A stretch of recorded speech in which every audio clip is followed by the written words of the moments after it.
요한계시록 11장 1절과 2절 말씀을 보겠습니다. 요한계시록 11장 1절과 2절입니다. 또 내게 지팡이 같은 갈대를 주며 말하기를 일어나서 하나님의 성전과 제단과 그 안에서 경배하는 자들을 청량하되 성전 밖마당은 청량하지 말고 그냥 두라. 이것을 이방인에게 주었은즉 저희가 거룩한 성을 42달 동안 짓밟으리라. 하나님의 성전과 제단과 그 안에서 경배하는 자들을 청량하라고 지시가 내려옵니다. 여기서 말하는 하나님의 성전과 제단, 그리고 그 안에서 경배하는 자들을 청량하라, 이런 말인데, 여기서 말하는 그리고는 성전과 제단, 즉 그 안에서 경배하는 자들이라는 뜻입니다. 그러니까 성전과 제단과 그 안에 들어와서 경배하는 성도들을 청량하라가 아니고 성전과 제단, 곧 경배하는 하나님의 백성들이란 뜻이죠. 왜냐하면 지금 이때는 이미 예루살렘 성전이 파괴된 다음입니다. 그래서 여기서 청량할 예루살렘 성전은 이미 없어졌습니다.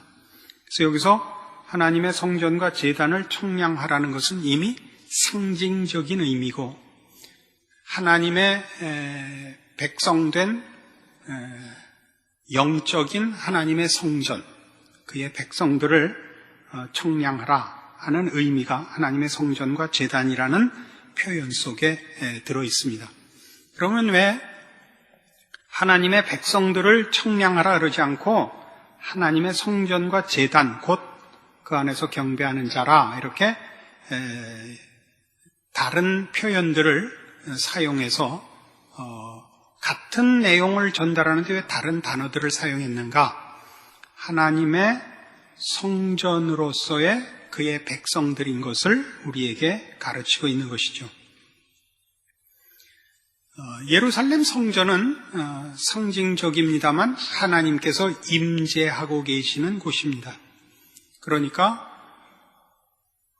그 안에서 경배하는 하나님의 백성들을 하나님의 성전과 제단이라고 얘기함으로써 제사장된 우리 성도들, 성령의 전이라 부름을 받는, 고린도전서 6장에 기록된 대로 성령의 전이라 일컬음을 받는 하나님의 백성들이 곧 하나님이 임재하고 계시는, 함께하고 계시는 초소요, 복된 신분이라 하는 것을 사도 요한이 우리에게 가르치고 싶었던 것입니다. 에스겔서 40장에서 48장에 이르는 우리가 찾아볼 수 없습니다. 지금 너무 기니까요. 40장에서 48장까지의 새 성전에 대한 환상이 거기 예언되고 있습니다.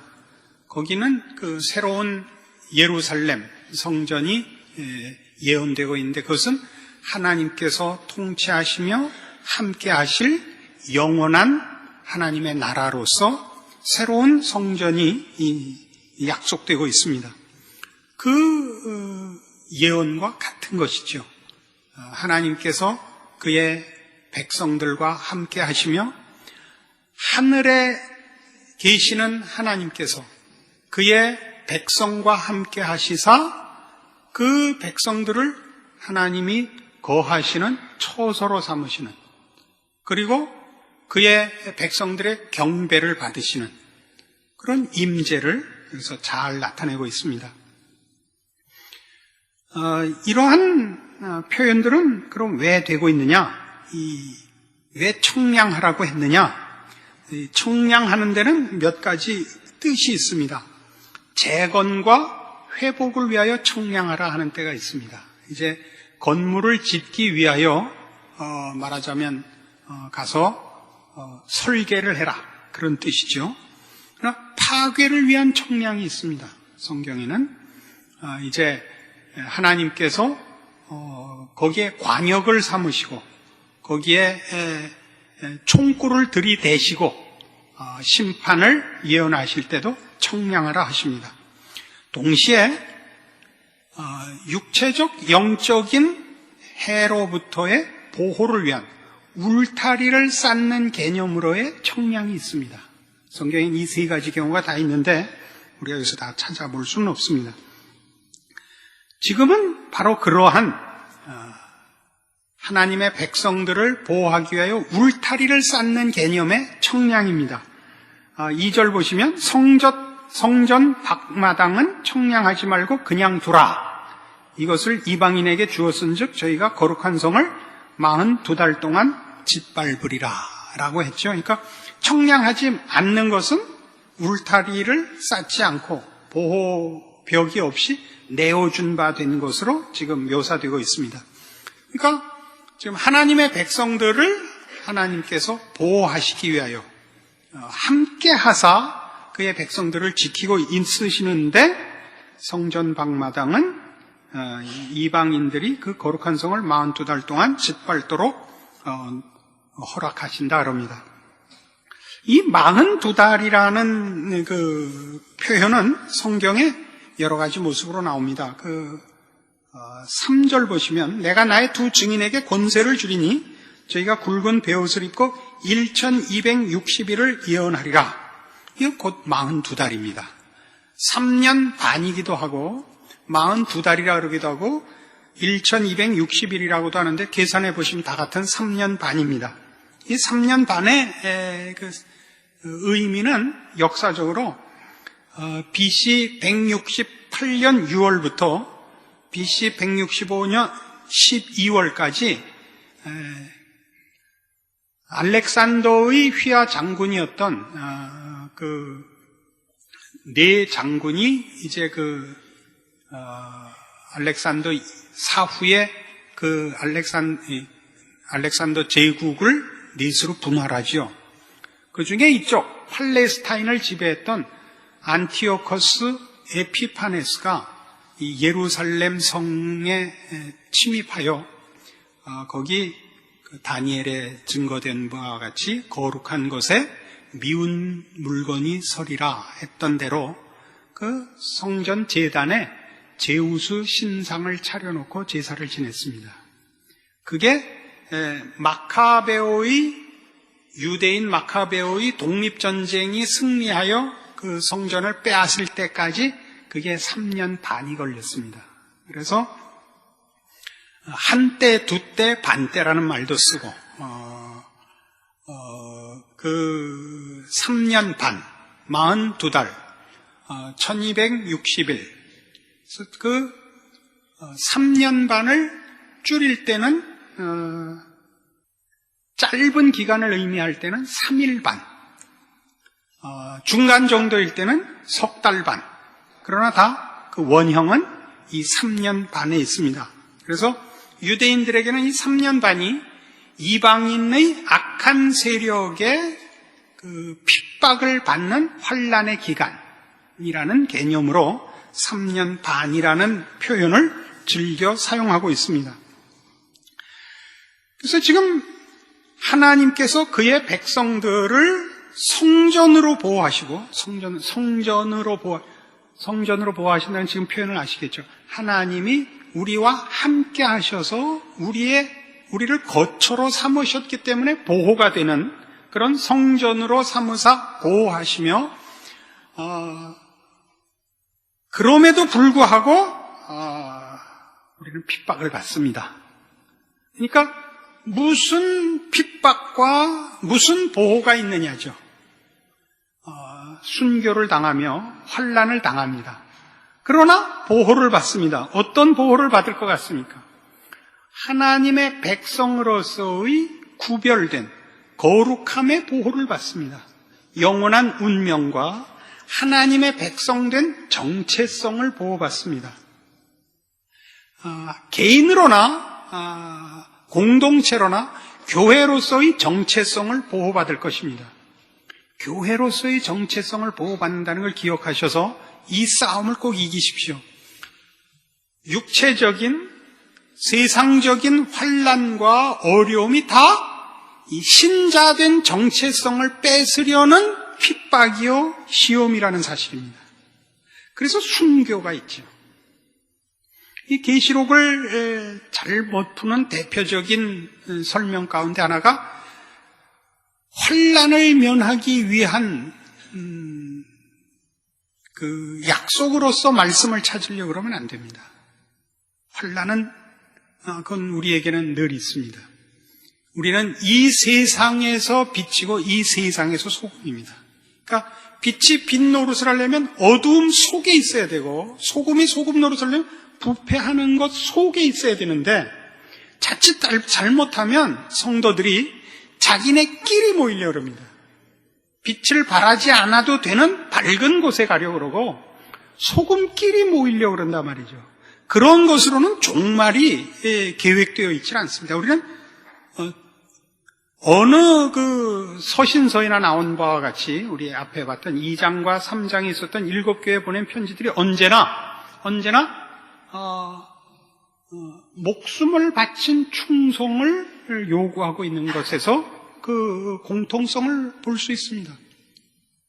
순교하되 그 순교가 지는 것이 아니고 망하는 것이 아닌 것은 그것마저 우리의 정체성이요 우리의 책임이기 때문에 그렇습니다. 우리는 마태복음 16장에서 이미 이 사실을 확인했었는데 한 번 더 가서 확인해 보십시다. 마태복음 16장 16절 시몬 베드로가 대답하여 가로되 주는 그리스도시요 살아계신 하나님의 아들이시니이다. 예수께서 대답하여 가라사대 바요나 시몬아 네가 복이 있도다. 이를 내게 알게 하니는 혈육이 아니요 하늘에 계신 내 아버지시니라. 또 내가 네게 이르노니 너는 베드로라. 내가 이 반석 위에 내 교회를 세우리니 음부의 권세가 이기지 못하리라. 내가 천국 열쇠를 네게 주리니 네가 땅에서 무엇이든지 매면 하늘에서도 매일 것이요 내가 땅에서 무엇이든지 풀면 하늘에서도 풀리리라. 음부의 권세에 도전이 있을 것입니다. 그러나 걱정하지 말아라라고 약속하셨고 교회가 음부의 권세에 도전을 받는데도 불구하고 교회가 천국 열쇠를 가지고 있는 겁니다. 천국 열쇠를 가지고 뭐 할 거예요? 그리로 들어가야 할 자들을 찾아다녀야 될 거 아니에요. 그러면 그 문으로 들어와야 되는 자들은 다 누구냐 하면 아직은 세상에 있는 자들일 것이고 세상에 있는 자들은 어쨌든 음부의 권세에 휘둘리고 있는 자들입니다. 그들 중에서 회심과 구원과 영생을 만들어내야 되는 거 아닙니까? 그러니까 교회는 당연히 핍박과 환난을 감수해야 됩니다. 그것이 없으면 말하자면 물에 빠진 사람 꺼내로 물속에 들어가지 않고는 꺼낼 방법이 없습니다. 그게 교회의 운명입니다. 늘 이 생각을 하셔야 됩니다. 여기에 있는 바와 같이 우리가 풀고 우리가 매야 됩니다. 우리가 놓으면 그 사람 구원 못 받는 거, 우리가 잡으면 그 사람 구원 받는 겁니다. 이게 교회의 특권이며 책임이죠. 그러나 그러기 위해서는 그들 붙잡는 자리까지 가야 되니까 환난과 핍박은 너무나 당연한 것입니다. 마태복음 5장에 가시면 아까도 잠깐 얘기한 것 같은 이런 그 유명한 여러분 잘 아시는 표현이 있습니다. 13절입니다. 마태복음 5장 13절. 너희는 세상의 소금이니 소금이 만일 그 맛을 잃으면 무엇으로 짜게 하리요? 후에는 아무 쓸데없어 다만 밖에 버려 사람에게 밟힐 뿐이니라. 너희는 세상의 빛이라 산 위에 있는 동네라 숨기우지 못할 것이요 사람이 등불을 켜서 말 아래 두지 아니하고 등경 위에 두나니 이러므로 집안 모든 사람에게 비치느니라. 이같이 너희 빛을 사람 앞에 비치게 하여 저희로 너희 착한 행실을 보고 하늘에 계신 너희 아버지께 영광을 돌리게 하라. 등불을 켜서 이 갯박 속에 감추는 사람이 어디 있냐 이거예요. 위에 나서 모두를 밝혀야죠. 너희는 세상의 빛이니 너희 빛을 사람 앞에 비치라 이거예요. 근데 우리는 자꾸 어떻게 하고 싶어요? 빛 가진 게 무슨 비표같이 돼가지고 등잔 가진 사람 다 드시오 해갖고 자 등잔 가진 사람끼리 모입시다. 우리끼리 모여 있는 거예요. 이건 교회의 책임이 아닙니다. 그러니까 이 마지막 7년 대환란이 있고 그 직전에 휴거되어 믿는 사람들은 하늘로 들림을 받는다. 이거는 아주 대표적으로 잘못 가는 겁니다. 환란을 면하는 것이 교회의 사명이 아닙니다. 그리고 신자된 복도 아닙니다. 죽음까지도 쓰이는 것이 교회의 사명이요 특권이죠. 사는 것만이 책임이 아니고 죽는 것까지 쓸모 있어지는 것, 이것이 하나님의 백성된 자의 복입니다. 죽는 게 쓸모 있는 게 어디 있습니까, 세상에. 죽는 것마저 쓸모 있는 것이죠. 우리의 죽음까지도 쓰시죠. 여기에 교회의 자랑이 있다고요. 그러니까 세상은, 생각해보세요. 예수 그리스도를 십자가에 못 박아 죽였을 때 세상은 이겼다고 생각했잖아요. 그러나 실상은 반대였죠. 예수 그리스도를 십자가에 못 박음으로 하나님의 뜻을 이루었을 뿐이죠. 그의 죽으심은 우리를 위한 죽으시며 우리를 죄와 사망에서 꺼내는 커다란 하나님의 능력과 지혜가 되지 않았습니까? 우리 인생도 그렇습니다. 우리는 우리식으로 신앙과 신앙의 보상을 자꾸 만들어내서 성경이 얘기하는 신앙의 진수와 진정한 보상들을 자꾸 놓칩니다. 그러니까 예수를 믿으면 자꾸 세상적으로 편안해지고 세상적으로 만족하려고 그러죠. 그리고 그런 세상적인 보상들을 신앙이라는 이름으로 자꾸 하나님 앞에 가지고 온단 말입니다. 성경은 정반대로 얘기하고 있는데, 그래서 여기 있는 대로죠. 소금이 그 맛을 잃으면 무엇으로 짜게 하리요? 소금끼리 있으면 맛이 잃어도 괜찮죠. 그 중에 절반쯤 맛을 잃어도 되죠. 그러나 소금이 자기뿐인데 어떤 음식에 들어가야 된다 그러면 얘기가 다르지 않겠어요? 끼리 모여 있으니까 소금이 맛을 잃든 말든 별 상관이 없어 보이죠. 이게 오늘날 큰 문제 중에 하나입니다. 우리는 세상 속에 들어가서 소금이 아니거든요. 주일날 올 때만 소금이라고 써갖고 오고 사회에서 살 때는 다 그냥 세상 사람하고 똑같이 살고, 왜냐하면 고달프니까. 이거 종말론적 시각에서 교회의 핍박이 어떻게 피할 수 없는 당연한 운명인가를 기억하는 입장에서 우리의 신앙을 점검해 봐야죠. 계시록 3장에 가면 더 뚜렷하고 재미있는 표현이 있습니다. 계시록 3장 7절입니다. 빌라델피아 교회의 사자에게 편지하기를, 거룩하고 진실하사 다윗의 열쇠를 가지시니 곧 열면 닫을 사람이 없고 닫으면 열 사람이 없는 그이가 가라사대, 이겁니다. 우리의 우리 된 것을 세상은 방해 못합니다. 예수님께서 우리를 통하여 일하시기로 하셨습니다. 마태복음 28장 18절 이하에 있는 바와 같이 하늘과 땅의 아버지께서 하늘과 땅의 권세를 다 내게 주셨으니 너희는 가서 모든 족속으로 제자를 삼아 아버지와 아들과 성령의 이름으로 세례를 주고 내가 너희에게 분부한 모든 것을 가르쳐 지키게 하라. 볼지어다 내가 세상 끝날까지 너희와 항상 함께 있을지니라. 그것은 아무도 막을 재간이 없는 것입니다. 세상 끝날까지 주께서 우리와 함께 하시며 그 복음의 증거와 천국 열쇠를 우리에게 맡기셨습니다.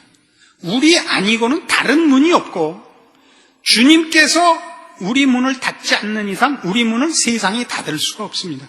우리를 죽인다고 이 문이 닫히지를 않습니다. 죽음마저도 이 문을 더 키웠지 죽이지 못할 것입니다. 그러니까 우리는 생각해보면 하나님의 뜻과 하나님의 나라보다는 우리의 안위와 우리의 행복이 우선하는 거죠. 그러니까 우리가 고통스러우면 천국문이고 뭐고 구원받을 영혼이고 뭐고 십자가고 뭐고 다 우선 나 살고 봅시다의 아우성이지, 내가 정말 쓸모있는가, 죽음마저도 쓸모있는 사람이 됐단 말인가라는 감사는 너무 없어요. 이런 식의 안목이 우리한테 너무나 필요하죠. 8절 보세요. 볼지어다 내가 네 앞에 열린 문을 두었으되 능히 닫을 사람이 없으리라. 내가 네 행위를 아노니 네가 적은 능력을 가지고도 내 말을 지키며 내 이름을 배반치 아니하였도다. 적은 능력인데 열린 문을 두는 겁니다. 여기서 말하는 적은 능력은 영적인 내용을 적은 능력이라고 표현하지는 않았을 것입니다. 열린 문을 가지고 있는데 어떻게 적은 능력이겠습니까? 그래서 말하는 적은 능력은 세상적 시각으로 볼 때의 얘기죠. 큰 이름, 무슨 큰 규모, 큰 세상적 권세, 세상적인 큰 무슨 힘을 갖고 있지 않았다는 얘기죠. 그러니까 뭐 죽어나가는 데야 그게 무슨 큰 능력이겠습니까? 그렇지 않습니까? 여러분 예전에 성화 볼 때 그런 기억 안 나세요? 그 예전에 유명했던 성화 쿠오바디스. 상당히 젊은 날에 학생 때 보면서 상당히 그때 약이 올랐던 기억이 아직도 납니다. 예수 믿는 사람들이 사자에 물려 죽고 십자가상에서 화형을 당하는데 죽으면서 아각거리고 우는 게 그때 그렇게 싫었어요. 어차피 죽는 건데 입 꽉 다물고 곱게 죽지 아각거려 창피하게 저 병신들 쳐다보는 데서 그런 분노가 있었어요. 아각거리고 죽어야 돼요. 그러니까 와서 너 예수 안 믿는다 그러면 내려줄게. 그건 못해요. 그럼 그냥 있으면 또 아각거리고 그래야 이게 소금이 맛이 나는 거예요. 그래야 불이 타도 아무렇지도 않고 그러면 저것들은 완전히 돌았구나. 너는 또라이들이구나. 이게 그거하고는 다르죠. 소금이란 그런 게 아니에요. 우리 신자된 무슨 강한 믿음과 실력을 가지고 살면 세상 사는 게 편해요? 안 편해요. 세상 사는 거 힘들어요. 그러니까 세상이 끊임없이 우리에게 그러죠. 너 이거 하나만 양보하면 내가 편하게 살게 해줄게. 그건 못한다. 그거 왜 아각거리냐? 힘드니까 아각거리지. 그러면 너 나한테 저라면 이 세상을 주겠다 아니었어요? 예수님께 한 시험이에요. 너 이거 하나만 구별하라 내가 세상을 주면 그건 못한다. 죽여라 죽여. 죽이진 않죠 또. 죽을 것 같이만 해놓지. 죽는 건 하나님 손에 있죠. 우리가 멋있게 죽을 날이 올 겁니다. 그렇게 하나님은 우리를 쓰고 계십니다. 그래서 어느 교회나 사실은 이 요구가 있습니다. 네가 죽도록 충성하라. 네가 죽도록 충성하라. 죽음이라는 건 말이죠. 결사각오라는 건 죽음을 각오했으니까 내가 원하는 결과를 내놔라가 아닙니다. 죽어버리라는 것이죠. 그게 빌립보서 2장에 이렇게 잘 설명되어 있습니다. 여러분 죽음을 담보로 해서 하나님 앞에 공갈치지 마십시오. 빌립보서 2장 5절 이렇게 되어 있어요. 신약성경 319페이지 빌립보서 2장 5절입니다. 너희 안에 이 마음을 품으라. 곧 그리스도 예수의 마음이니 그는 근본 하나님의 본체시나 하나님과 동등됨을 취할 것을 여기지 아니하시고 오히려 자기를 비워 종의 형체를 가져 사람들과 같이 되었고 사람의 모양으로 나타나셨으며 자기를 낮추시고 죽기까지 복종하셨으니 곧 십자가에 죽으심이라. 자, 예수님의 마음을 품어라 이게 참 어렵습니다. 성도들의 제일 어려운 문제인데 꼭 해야 되는 거죠. 예수님의 마음이 뭐냐? 하나님의 본체시나 하나님과 동등됨을 취하지 않고 자기를 비웠어요. 자기 주장을, 자기 소원을 다 비우고 종의 형체를 가지고 사람들과 같이 되었는데 낮추고 죽기까지 복종했대. 죽기를 각오한 게 아니라 죽어버리셨다니까 그냥. 십자가에 죽어버리셨대. 죽음을 각오했더니 되더라가 아니라 죽어버렸다고요 그냥. 그러면 맥 빠지잖아요. 죽음을 각오했다고 죽여버리면 각오한 게 없잖아요. 죽음을 각오하고 하려고 그런 게 있는데 죽어버렸으면 이게 없어지잖아요. 신앙은 안 그래요. 죽는 게 그거라고요. 죽음이야말로 신자된 정체성을 지키는 죽음이야말로 신자된 결실이고 책임이고 하나님이 만들어내시는 기적이죠. 우린 죽음을 각오한 것을 담보로 해서 하나님이 우리의 죽음에서 만드는 것, 하늘에 썩는 미랄로 만드는 생명이 아닌 내가 씨앗으로 죽지 않고 죽음을 각오해서 각오를 담보로 해서 육체적 소원을 얻어내려는 거죠. 그러니까 말세로 갈수록 어느 시대나 사실은 그랬습니다만 교회 노릇을 하는 데가 드물죠. 성도가 성도 노릇하는 게 드물고요. 그리고 자꾸 부추기죠. 옆에서 왜 너만 똑바로 하려고 그래. 이렇게 또 옆에서 또 괴롭힙니다. 재려고 하는 게 아니라 외면할 수 없는 우리의 일입니다. 하나님께서 우리를 거처로 삼고 함께 하신다는 걸 잊지 마십시오. 예수 그리스도의 별명이 임마누엘이었던 것을 기억하십시오. 하나님이 우리와 함께 하십니다. 이 귀한 하나님의 성전된 신자의 신분과 특권과 영광된 책임을 어두울수록 빛이 조금만 나도 빛이 나죠, 정말. 어두운 밤하늘에는 그 수많은 보석 같은 별들이 보이는 것입니다. 말세가 되면 누가 별인지 아닌지 확인이 되는 거죠. 개똥벌레인지 별인지 여러분 스스로 이 말씀을 가지고 점검하셔서 역사적으로 종말이 언제 올지는 모르지만 개인적인 종말은 뻔합니다. 앞으로 100년 살 사람은 없습니다. 이 자리에. 그렇지 않습니까? 그 다가오는 종말을, 그 죽음을 하나님의 자녀된 정체성을 유지하고 완성하고 그렇게 정말 비치고 소금인 하나님의 사람으로 죽음으로써 그 죽음이 헛되지 않은 여러분의 신앙인인 내용과 책임과 인생을 지켜내시기 바랍니다. 기도하십시다. 하나님 아버지 은혜를 감사합니다.